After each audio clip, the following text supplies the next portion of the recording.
How do I get a doctor to admit that he was careless, that he violated the basic standards of medical care? You want to know the answer? Come join me on this brief walk as I share with you the answer to that question.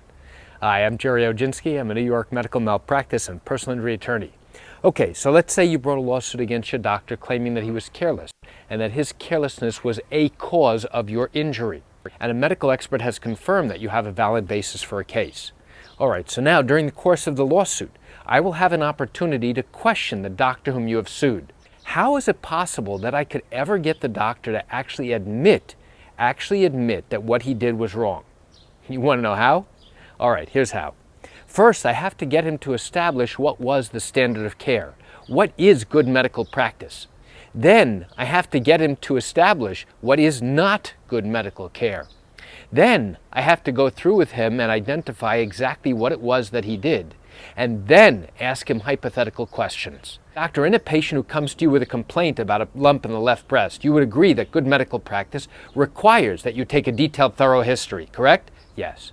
And good medical practice after that requires that you then do a detailed physical examination. Isn't that true? Yes. And not only do you do a physical examination of the breast that the patient is complaining about, but you also do an examination of the opposite breast. True? Yes. That's known as the contralateral breast, correct? Yes. And that's good medical practice, right? Yes. And would you agree, doctor, that a physician who fails to obtain a detailed, thorough history, that would be a departure from good and accepted care, correct? Yes. And doctor, would you agree that a patient who comes in complaining about a lump in her breast, that if a physician did not do a physical examination, that would be a departure from good and accepted care, true? Yes. And doctor, would you also agree that failing to examine and compare the opposite breast, that would also be a departure from good and accepted care, isn't that true? Yes. Okay, so what am I doing?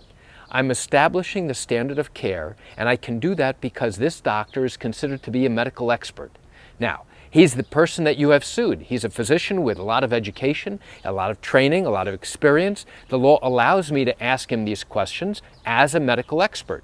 The law also allows me to ask him opinion questions. And importantly, the law allows me the opportunity to ask him hypothetical questions.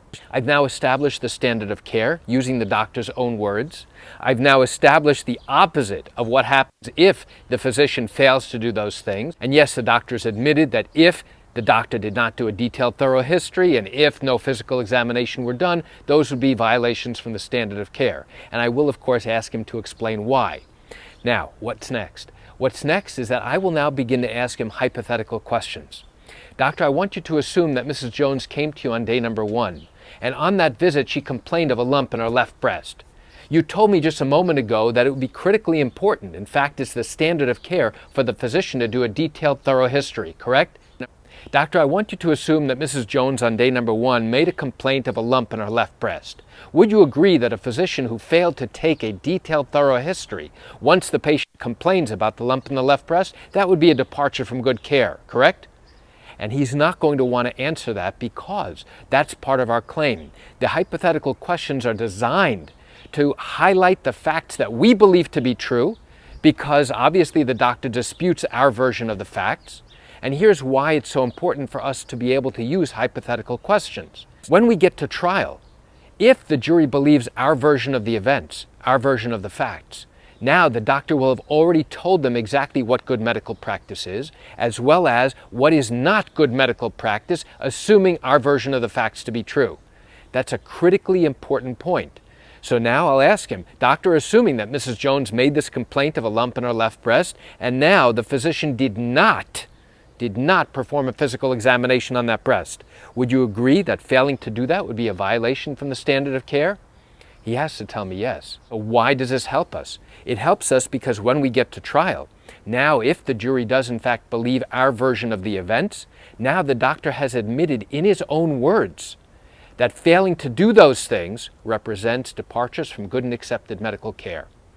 So to go back to the question I raised at the beginning of this video, how do I get a doctor to go ahead and tell me in his own words that what he did was wrong? This is the way to do it. You know, I realize you likely have questions or concerns about your own matter. Well, if your matter did happen here in New York and you're thinking about bringing a lawsuit, but haven't done so yet because you still have questions that need to be answered, what I invite you to do is pick up the phone and call me. You know, I answer questions like yours every single day and I'd love to talk to you. You can reach me at 516-487-8207 or by email at Gerry, Gerry, at oginski-law.com. That's it for today's video. I'm Gerry Oginski. Have a fantastic day.